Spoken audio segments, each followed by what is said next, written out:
Welcome back, everyone. I'm Tisha Poncio from the Wakelet team. I work with the community team, and I am so excited to be with you for this keynote. This is going to be a really great one. So I want to just warn you now, go grab your pen, your paper, have your notes up, be ready to ask questions and engage in the chat.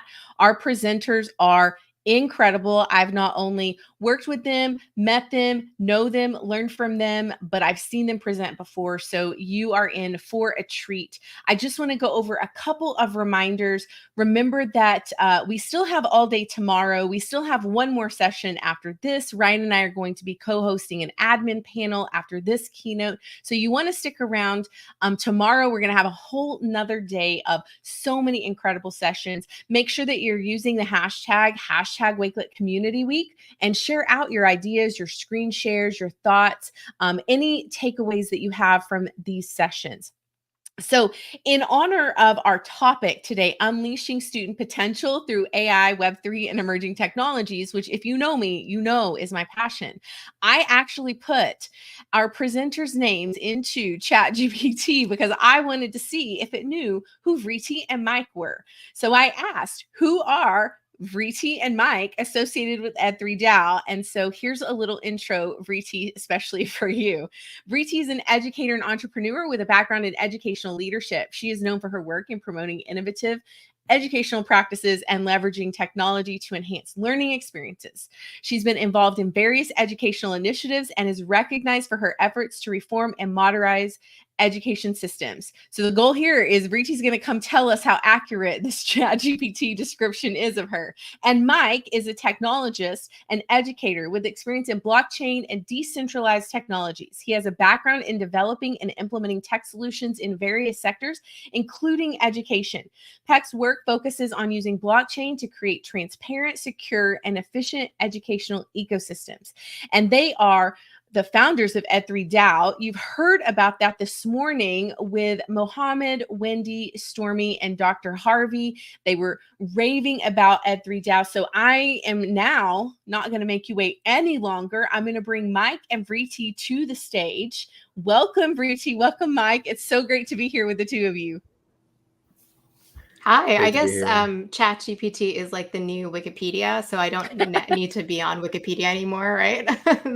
That's fantastic. Thank you for doing that, Tisha. Was it accurate? How accurate was that description for the two of you? You know, ChatGPT tends to be very florid with its language, and so I would have cut that to like one sentence. But yes, it was, it was pretty good. When I first did that for myself, and Ryan did it, I think it said that Ryan was the founder of Wakelet, and we cracked up because it was not accurate back then. But hopefully it's improving. Well, we're so excited to hear from you today. I'm going to be backstage with Ryan. We're going to manage the chat. I know that you have some fans out there. Rick is in the chat.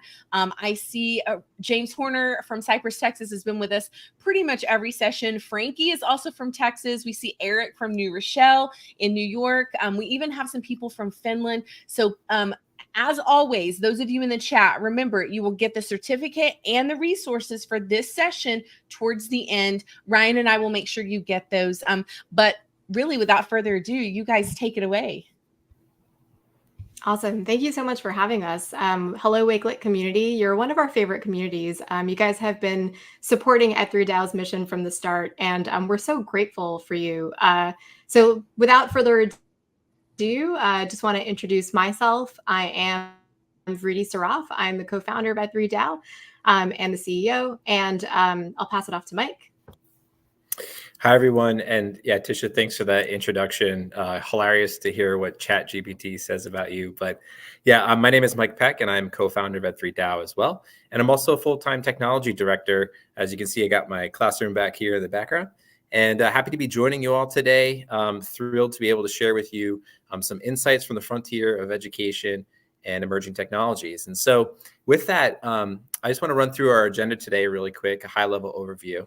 And you'll notice we start off today with finding purpose, which is a really interesting sort of different twist on the emerging tech conversation. But we want to talk about finding purpose because technology is all a matter of tools, right? We use tools in our classrooms, we use tools at home. We want to talk about how we can use these tools to help us find our purpose. We're going to talk about how we can leverage AI in the classroom, and then also talk about something called learner employment records, or LERs, and how they can empower self-sovereignty, things like student educator agency. Awesome. And before we dive in, just a quick note on Ed3DAO. We're not going to talk too much about it right now. We'll mention a few words at the end. But a lot of you know what Ed3DAO is. We're a community of educators that are trying to reimagine education with AI and Web3. We have a community of global educators that convene. They talk to each other on Mighty Networks and they share ideas.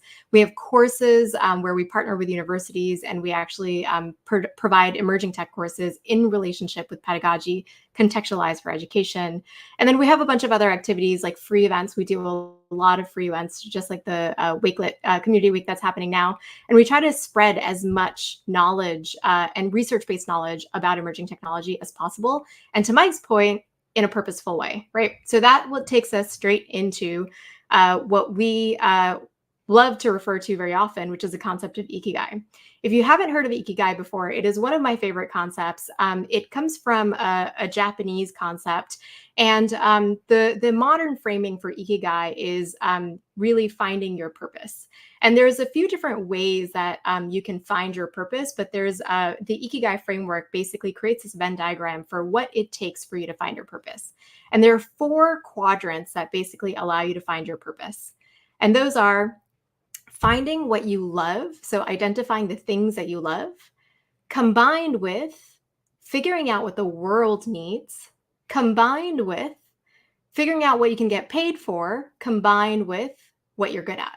So if you're able to identify all 4 of those quadrants for yourself and actually find a job or a activity or a project or whatever it is that combines all 4 of those things, then you will have found your purpose, right?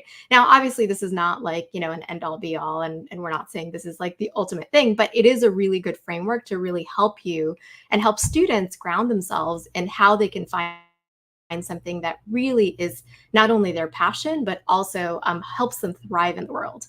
And so when you combine all 4 of those things, you're able to combine these 4, subcategories where you have found your passion, your mission, your profession, and your vocation.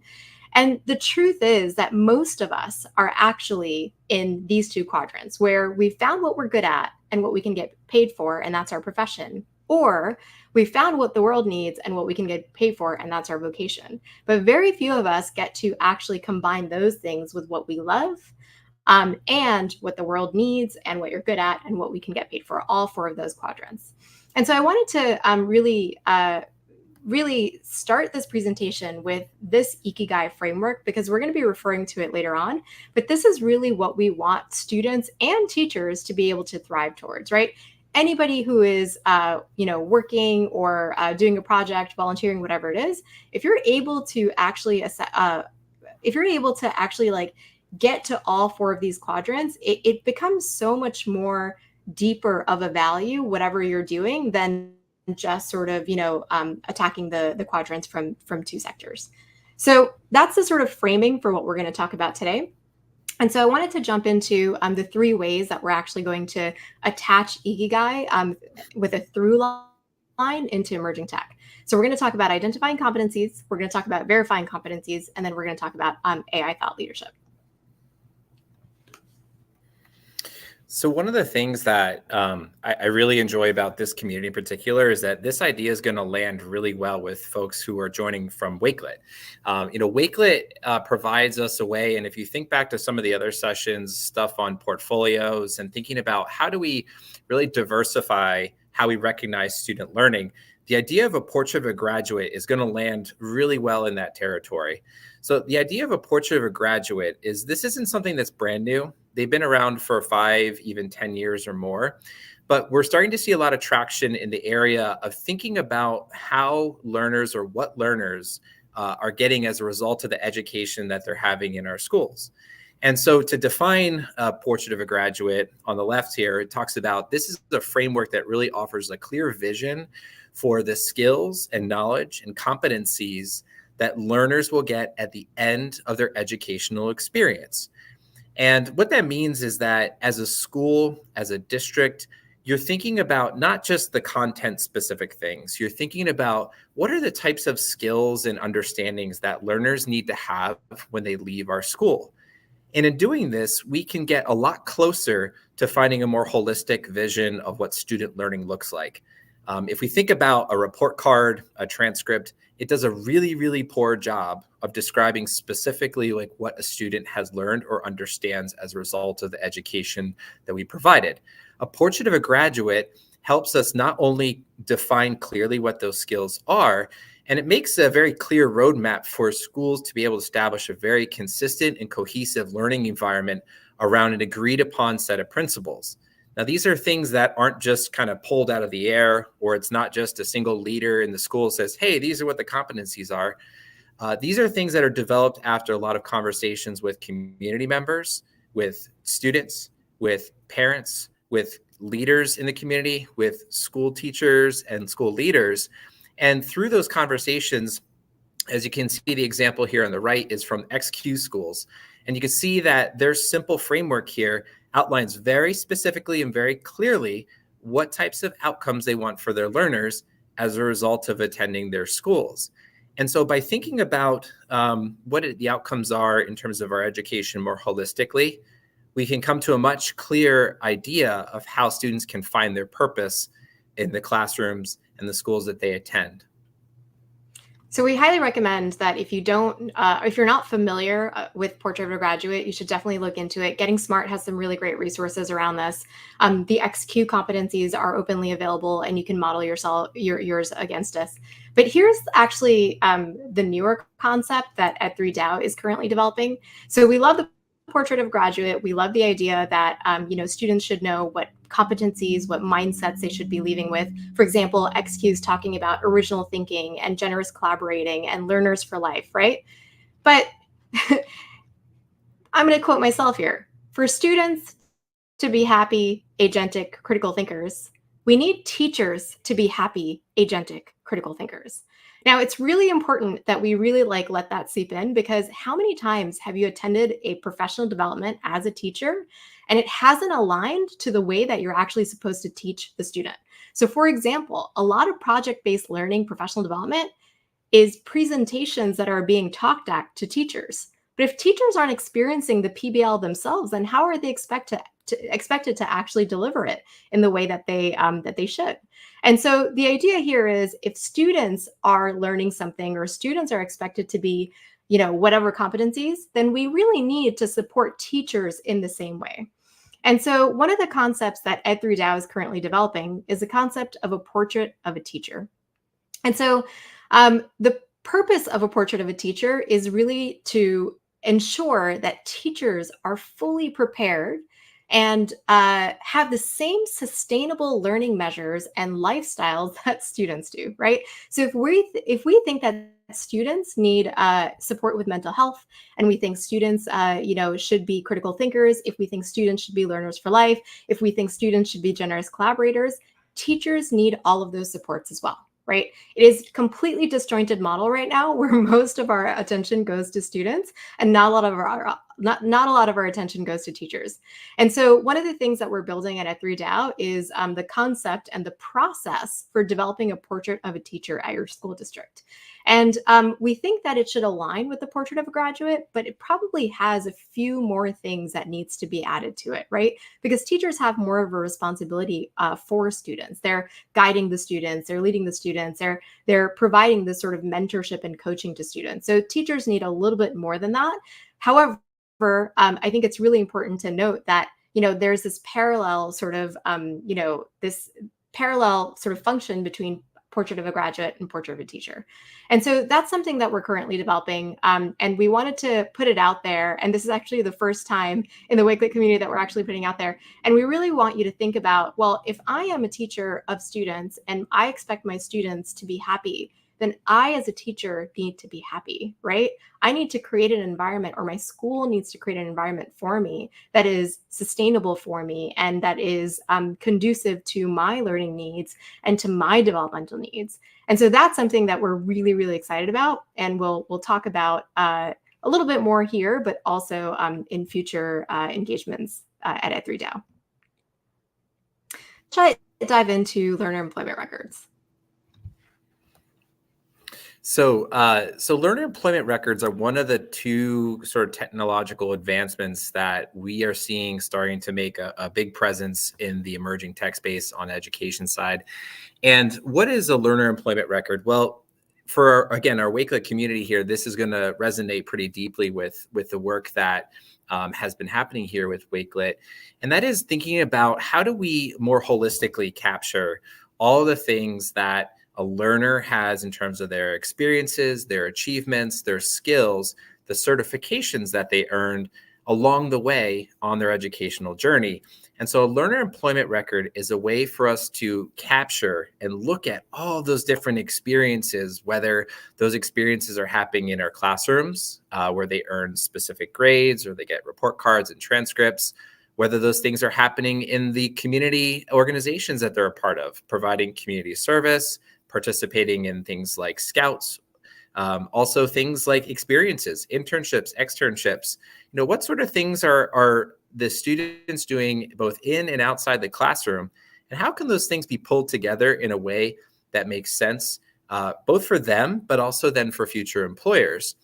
And so there's a lot of benefits that learner employment records provide, in on top of, I should say, transcripts and report cards. As we know, they're not transcripts and report cards are not a great measure of what a student learns or knows. And so LERs allow for us to collect a much broader range of experiences that really tie more closely to what a learner actually experiences throughout their educational career. So it's a far more personalized way of capturing that student learning. And one of the things that ChatGPT was right about was I'm really interested in emerging technologies like blockchain and other decentralized tech.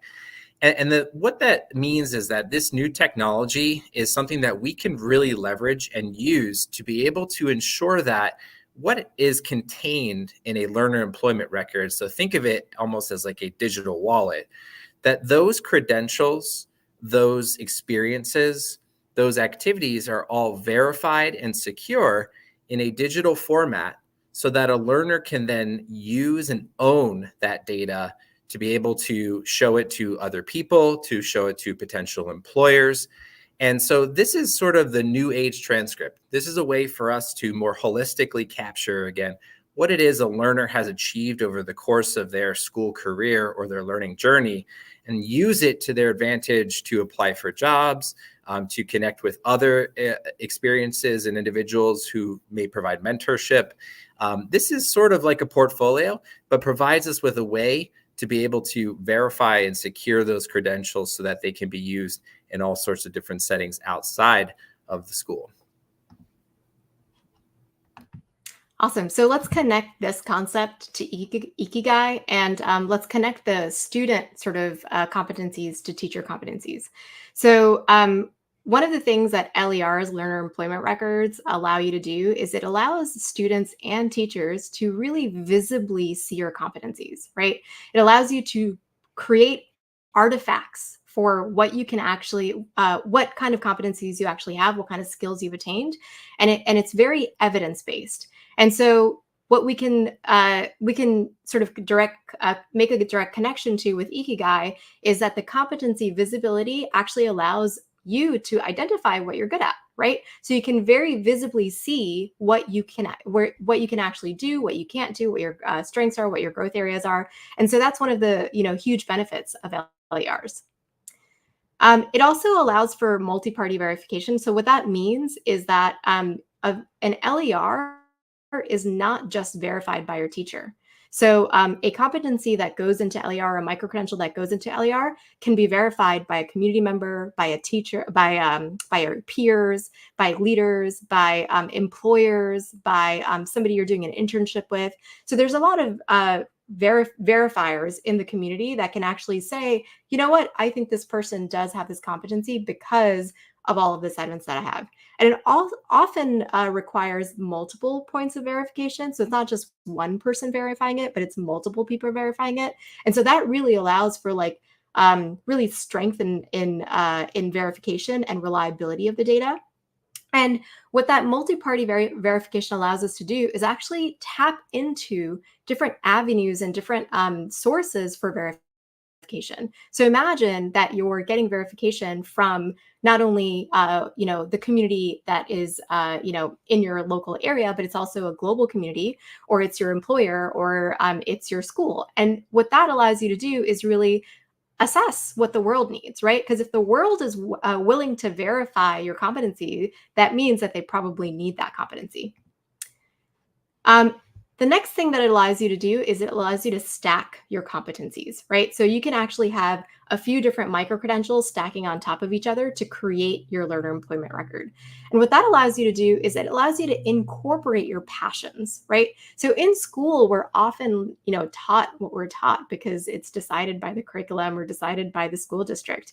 But what if we could actually integrate our love outside of school, maybe an after-school program or something that we're doing because we really love it, right? So if you love botany, you can take classes on botany or show that you have a green thumb or something like that, and stack that into your LER. So what that does is it allows your LER not only to be an academic portfolio, but it also becomes a personal portfolio if you wanted it to be. And so it creates a much more holistic vision of what and who you are for a future employer or a future educator who's teaching you or whomever, right? So what you love can be incorporated into it.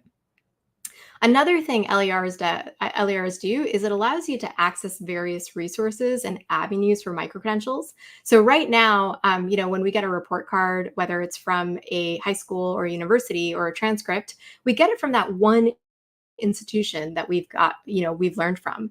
But wouldn't it be great if you could take classes anywhere, anytime, through many different resources that were verified, and many different avenues where you could actually stack your credentials? So for example, I could take a robotics course at MIT, and then I could take another robotics course at my local community college, and those two could stack to actually create a credential on robotics, right? That is the future of decentralized learning and decentralized education, and it's already here. So many of us are taking MOOCs and taking courses after school, and so many of us are getting certificates and credentials. Today, you're going to get a certificate for this session that you're attending, and you're going to be able to stack that for certification towards towards PD credits or whatever you want to do, right? And so this actually allows you to put all that data together and create this like really beautiful comprehensive picture of all of the experiences that you've had. And so you can actually get paid for a lot of different things because you actually have access to many different resources, and you can actually pave your own path for what kind of job you want. And then the last thing that LERs allow you to do, which is probably one of the most important, is data ownership.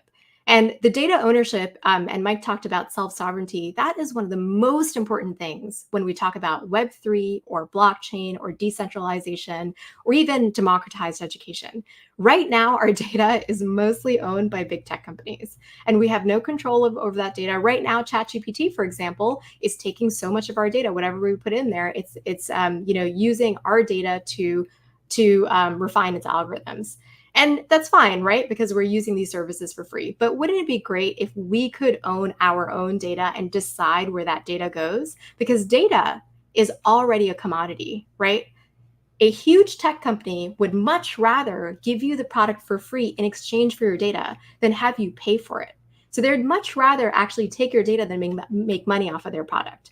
And so data is actually a super, super important thing that is basically driving so much of the tech industry, and it is becoming increasingly more valuable.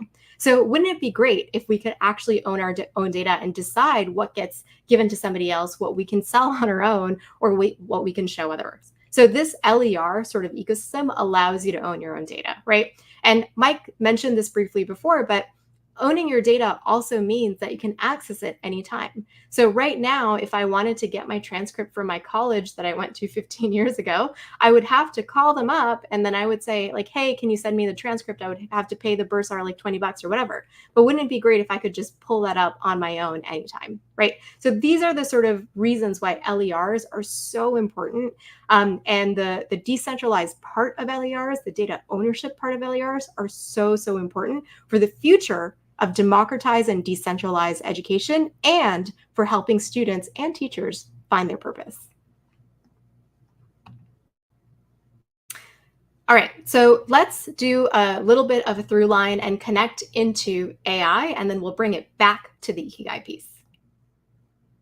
So just to set up a little bit of a foundation for what we mean when we talk about AI, and this will go into the next point, which is AIs are human wannabes. That is the bottom line here, right? So if you talk about artificial intelligence, with it, which is like the largest umbrella here, it's the theory of and development of machines wanting to perform tasks like humans, right? So they want to be like humans.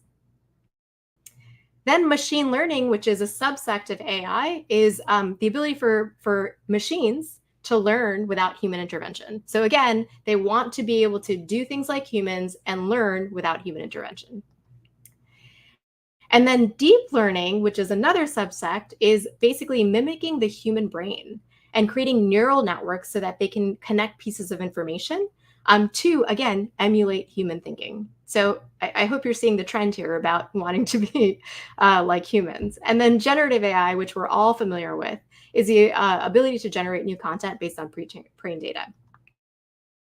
Now, one thing to know about generative AI, which I often don't see talked about, is that generative AI is actually working constantly on a feedback loop, very much like the way that humans work on a feedback loop. So generative AI receives data from a data set. It's either the internet or the human engagement, the content that we're constantly giving it. Then it transforms and analyzes that information, and then it connects that information and predicts what the next pixel will be, right? So it basically looks at all the patterns and then predicts what's coming next. And then it generates new content, and then the feedback cycle starts again. And the feedback loop is made stronger the more and faster and more reliable and accurate, the more feedback it gets, right? So the more we engage with these models, the more stronger it gets. And that's why when Tisha was saying that 6 months ago when she asked about herself and Rick on ChatGPT, it had the wrong information, but today it has the right information. It's because it is constantly learning, right? And it's constantly getting better. Now, the reason why it's important for you to know about, the sort of like subsects of AI and what generative AI is and this feedback loop is because right now, what we're experiencing is that our human cognition has been pretty stable for a while. It's actually pretty trending up generally.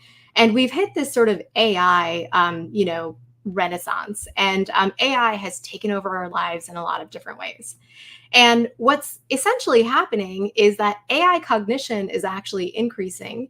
And we don't know if this is happening yet because we don't have data on it. But what I think is likely going to happen because we're going to rely so much on AI is our human cognition has the potential to go down. And the reason I say that is because the more we rely on AI, the less we're going to rely on our own governance, our own decision-making processes. For example, I use GPS every single day. I can't get around without GPS. If you put me into a town without GPS, I will not move because I will have nowhere to go, right? I will not know where to go. I can't use a map. It's pretty terrible. But like imagine 10 years from now when everyone's using ChatGPT or AI of some sort, generative AI of some sort, to generate, decision-making frameworks for like, well, should I, go left or right? And then AI tells you that. Should I, what should I wear today? What should I, say to my husband about X, Y, and Z. So there's like so much that we're actually like putting on AI right now to rely on AI for. And there is possibility that we might actually lose our self-governance because AI is such a powerful tool. So the thing that we really want to suggest here is right now what's happening is our brain is giving so much input to robots, to AI, right? We're giving so much information to AI. We're constantly having it generate stuff for us. We're constantly having it replace the things that we're doing. And I think it's great that teachers are using AI to generate lesson plans and to save time on administrative duties and things like that. But that's actually just replacing the work. It's not enhancing the work that we're doing. It's not actually making us as humans better. And so what I suggest is let's give AI information, but let's take information back, right? Let's learn from AI as much as AI is learning from us, right? And so how do we do that? So, the argument here, is that if we do that, then, human cognition and AI cognition will increase together. So this is something that I hope everybody's familiar with, Bloom's taxonomy. It's an age-old framework that we use in education. There's some, controversy around the linearity of Bloom's taxonomy, but for the most part, it's still one of the best frameworks for understanding cognitive levels. And so with Bloom's taxonomy, what's interesting is it assesses the cognitive levels of humans. And so what I did was I basically took AI, ChatGPT, Gemini, Perplexity, any of these sort of generative AI apps, and I overlaid them on Bloom's taxonomy to see what can generative AI, do that humans can do or cannot do.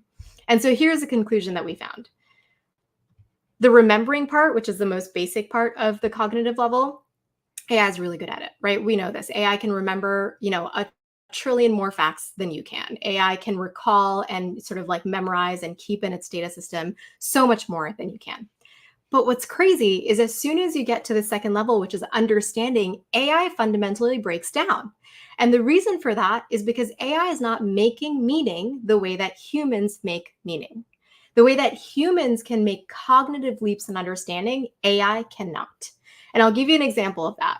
I was doing a keynote a few months ago, and it was for superintendents, and a superintendent raised their hand. They said, my son used generative AI, to start a draft of a letter that he had to write for his assignment.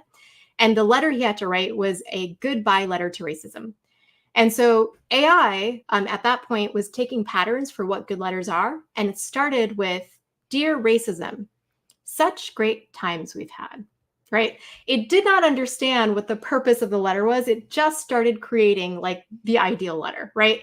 And so AI cannot make meaning because we use our emotions, we use our context, we use our experiences, we use our human to human connection to really make meaning of what's happening around us and the information that we're getting. AI can only make meaning with the patterns that it has, and it cannot actually make the cognitive leaps that we can, right? So already you're seeing that AI is not as good at understanding and making meaning as we are. And that's something that we need to continue doing ourselves and strengthen in ourselves, right? The next levels are applying and analyzing. AI is actually pretty good at it. Through the neural networks is able to make connections. Applying is a little bit hard for AI sometimes because it can't actually make cognitive leaps to things that it doesn't have in its data set. So for example, like I might be able to make cognitive leaps based on like some random memories I've had or something that I'm just noticing, or even instinctual and sort of like hereditary things. Sometimes you just like know things when you don't know how you know them. Whereas AI can only do that if it has it in its data set. So there is a little bit, that humans can do a little bit better, but AI is actually excellent at analyzing things, far better than humans are.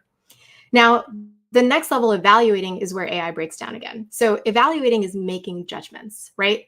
And the problem with AI is that because it doesn't have the human capacities that we do, the sort of emotions and the humanity that we do, AI is not able to make the type of judgments that you can make, right? AI can make the only types of judgments AI can make is what it's been programmed to make, right? So whatever algorithm, whatever bias, whatever data set it has, those are the judgments it's making. Whereas I also have biases, also have experiences, but I can actually change my judgments based on the way that somebody is engaging with me or the way that I'm engaging with the world, right? And the other thing is, my biases are my biases. Why should I rely on a generic model where there are so many different sort of like points of reference? I want to rely on myself when I'm making decisions for my life, right? So the evaluating part really breaks down with AI. Creating, that generative AI can create a lot of things, but remember, this is like, something that I think most of us don't understand always. It never creates something truly innovative because all it's doing is it's remixing content that it already has. And it feels like it's new because it's got billions of pieces of content. If you create combinations of billions of pieces, it seems like it's something brand new, but it's not, right? The only time that innovation has really happened is when a human has applied their brain through the AI content that they've been given, perhaps, but it's really when humans are actually being innovative. So it's important to understand like where we fall and where AI falls on Bloom's taxonomy so that we can compare, well, where are the sort of cognitive places where we can rely on AI and where we cannot rely on AI. And so that moves on to AI as a cognitive thought partner. And then I will shut up and Mike will talk about some really great examples that he's been using. But these are actually some of the questions that I ask myself all the time. And these questions now I've been putting into ChatGPT so that it can provide some guidance for me. And the reason why I use this is because I am growing and learning all the time. And if I'm constantly asking AI to do the work for me, then how will I get better as a human? And so the main thesis of this section of our presentation is really that AI has so much potential for you as a human to grow and develop, not just to replace your tasks. It has potential for you for it to augment the work that you're doing. And so these questions I often ask to AI when I'll throw in a proposal or I'll throw in a grant or something like that. And I'll say, what are my blind spots? What are the possible outcomes of my decision? What perspectives should I be considering? What would happen if? So creating these simulations. What assumptions am I making? How can I use my strengths to my benefit? Right? Sometimes I don't know what my strengths are, and sometimes it'll tell me what my strengths are.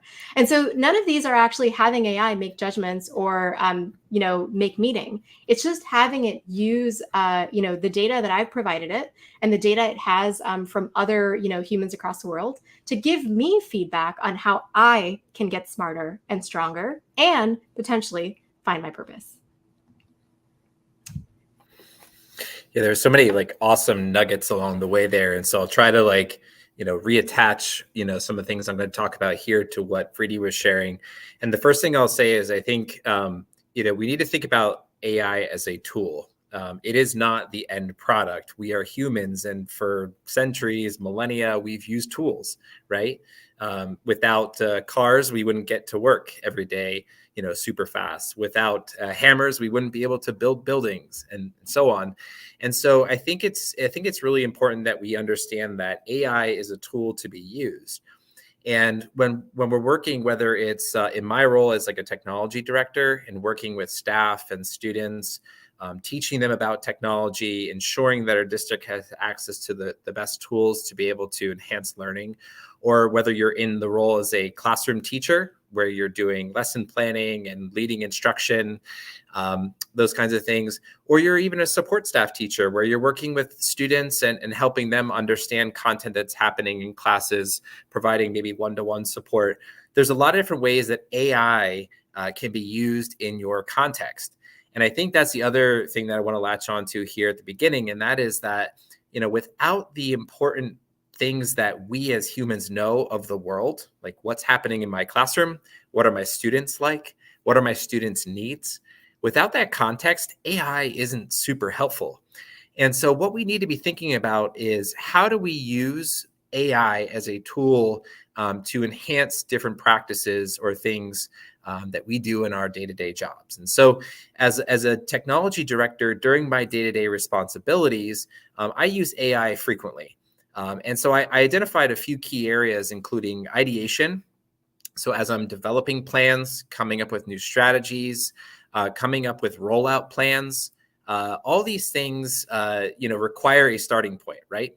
And so one of the things I'll often do is when working with a chat bot such as ChatGPT, I will ask it questions about my product or my strategy that I have to come up with. What are some ideas, starting points that maybe I hadn't considered? So in terms of developing the strategy, AI doesn't do it. I have to provide it context. And then through the context, AI can help me come up with better ideas for what it is I may have to do.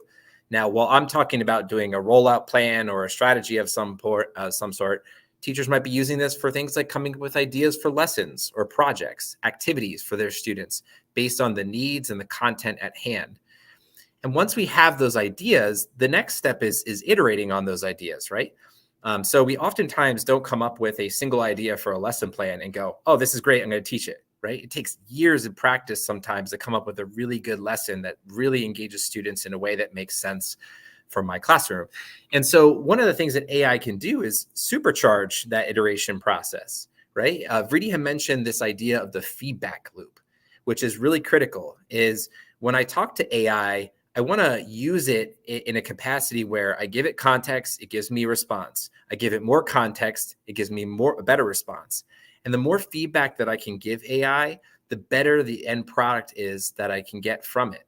So this process of iteration is really critical, whether you're using AI or not. Again, developing a lesson plan or a rollout strategy can be done without AI. And you oftentimes, come up with an idea, you think it through, you plan it out, and maybe you make changes or tweak it before you actually follow through with it.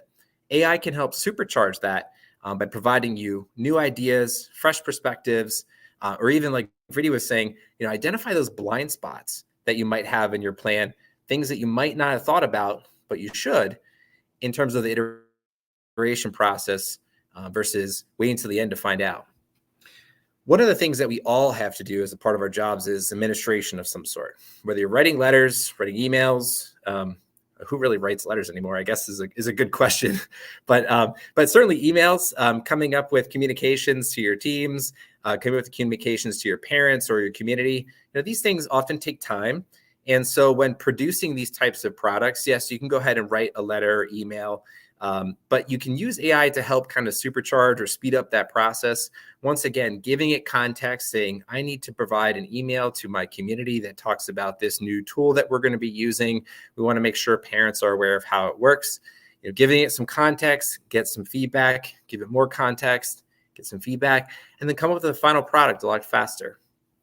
And one of my favorite use cases is reflection. Reflection is a really important part of our work as educators. And to be able to have those conversations with ourselves, sometimes in our own head, it can be kind of difficult. And so, especially when developing plans and strategies and things that affect a lot of people, it's always a great idea to sort of reflect on things at the beginning. And so we talked about this idea of iterating and using the feedback loop to identify blind spots. That's a great way to sort of reflect before we ever launch a lesson plan or a PD session. But after the fact too, providing the data back to the ChatGPT or whatever type of bot you might be using and say, okay, well, I developed this lesson plan and I had a conversation with ChatGPT. I'm going to give it some survey data and some feedback. As an example, one of the things that I did this year was I planned our workshop on AI at the start of the summer using ChatGPT. After it was all done, I used the survey data and provided it back to ChatGPT to be able to, one, get a sense of how effective it was, but two, then be able to use it to plan follow-up sessions with our community, our learning community thereafter. And so once you develop that product, whatever it might be, a lesson plan, a strategy, you can always come back and add more context to provide a chance for you to reflect. So I'd like to look at a couple of other scenarios where we have AI in a school setting. And so that was more of like, this is a teacher side or an educator side. This is how I use it in my day-to-day work and how maybe perhaps you might use it in your day-to-day as well. But we want to talk about students in AI. And while some students are using AI and some are not, there's some really great use cases where if we're able to provide students with access to artificial intelligence tools, that they're going to be able to help find their purpose. And so a couple of examples we have here is, and I like the idea of providing non-examples and examples. And so most of you may have in your school setting some type of career pathway development. Oftentimes this might look like a survey where it's, one size fits all. The idea, you take a survey test, you check some boxes, you tell it a little bit about who you are, and then you get the results. Now, the problem is these like one-off types of example surveys may not include things like learner interests. And, if we know anything about kids, like I know with my little guy, his attitudes change all the time. And while 18 months and 18 years old are two different things, we do know that over time, our interests might change, our passions might change. How does a survey account for that? It doesn't. It's really a snapshot in time and doesn't really provide any additional personalized feedback beyond, what results the students got from that survey the first time they took it. They're often limited by the questions they ask or how they ask the questions. And then oftentimes these types of surveys are not very up to date. And so one of the things that we've been playing around with in our school setting is the idea of using AI tools in career development. So what you see on screen right now is just a short recording of a chatbot that I created in which learners can talk to this chatbot, which was developed through CHIP. And you can see the link on the bottom of the screen is also in the Wakelet that was provided with all the resources from our presentation. But this bot is designed to specifically talk with the learners to be able to understand what are their interests, passions, their needs. And it's designed to provide them with access to resources like free online courses through Coursera or TEDx. And the idea is for them, the bot, to help them identify their passions, their skills and interests, and then link them up with resources and materials to help them pursue, an area that they may be interested in for a career. So we've gone from very static, one size fits all approach to a tool here that can actually be used to identify or help you identify your strengths, interests, needs, passions, skills, and link you up with resources to be able to pursue a career. And so this is a tool that I built and we've been playing around with in our school setting, a way for learners to go from ideas and interests to purpose, to finding purpose.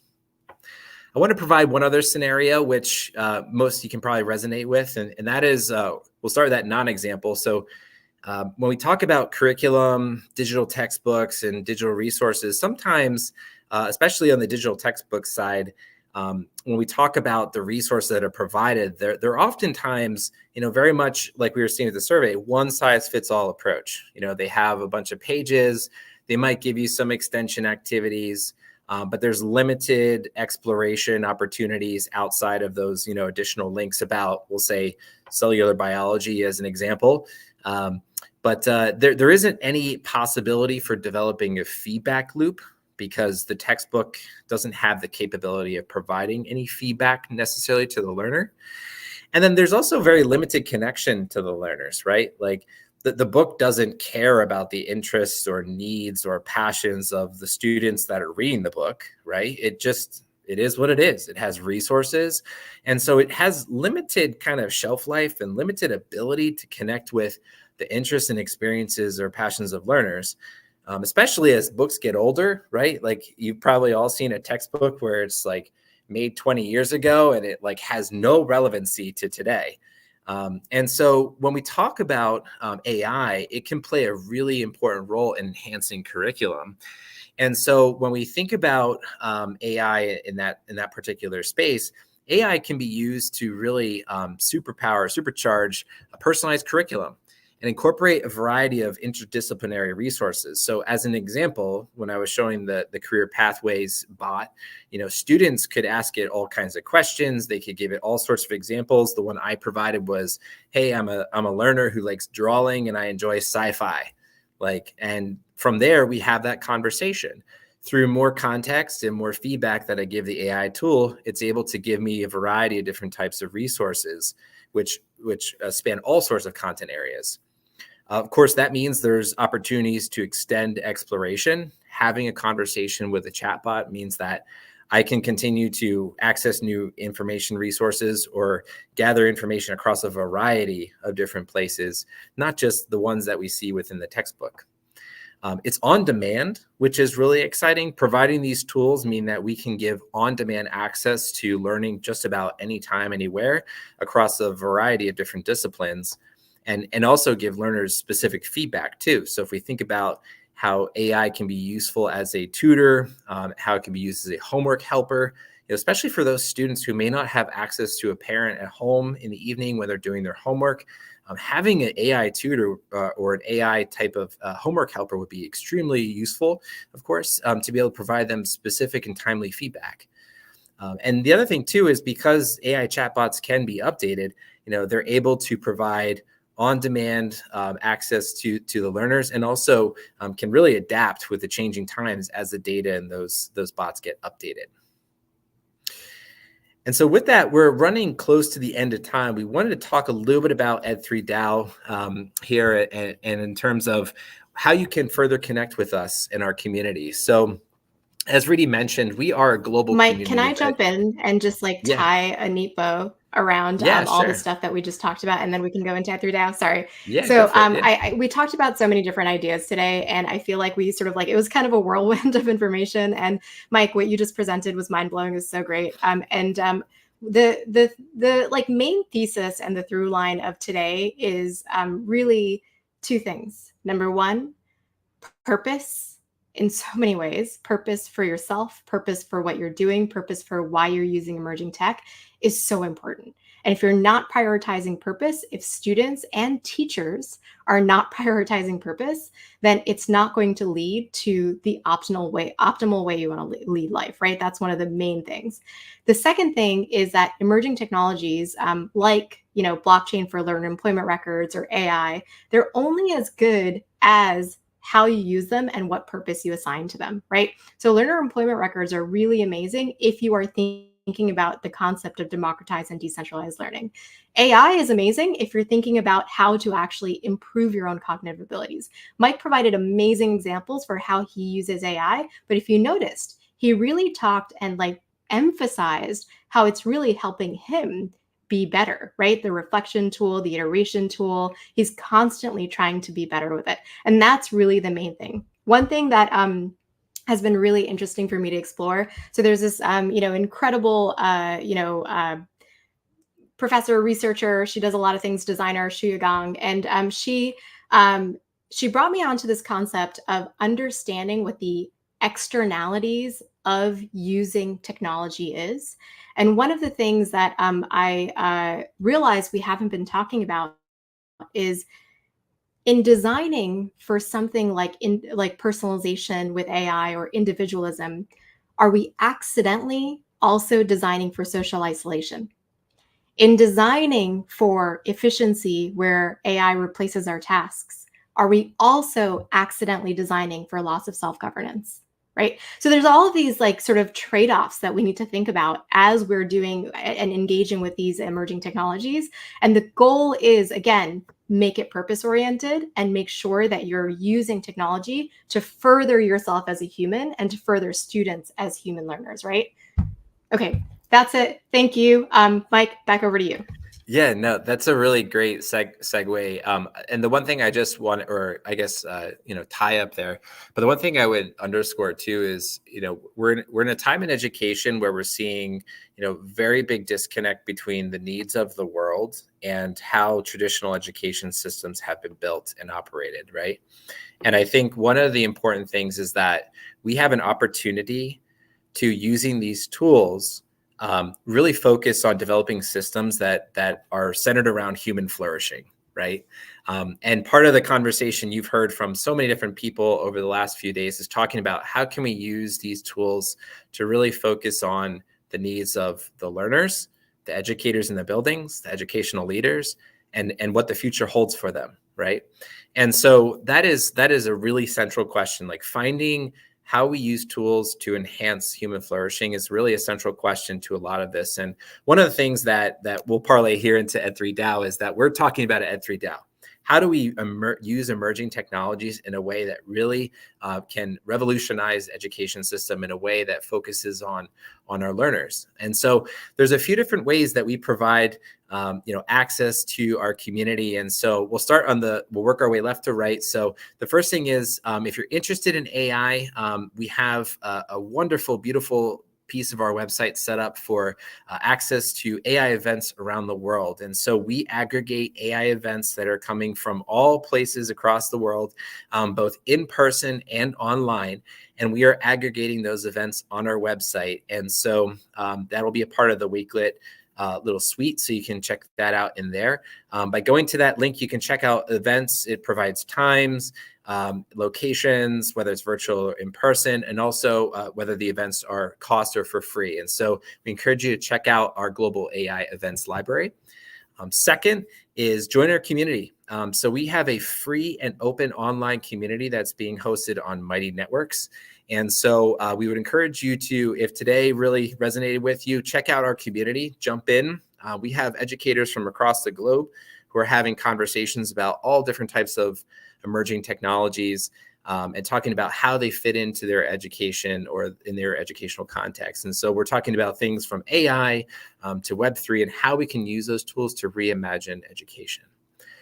Last and certainly not least, we are offering courses. So Ed3DAO has developed a suite of courses which you can access. And so in order to learn more about those courses, focusing on emerging technologies like AI and Web3, you can check out our course listings that are also posted on our website.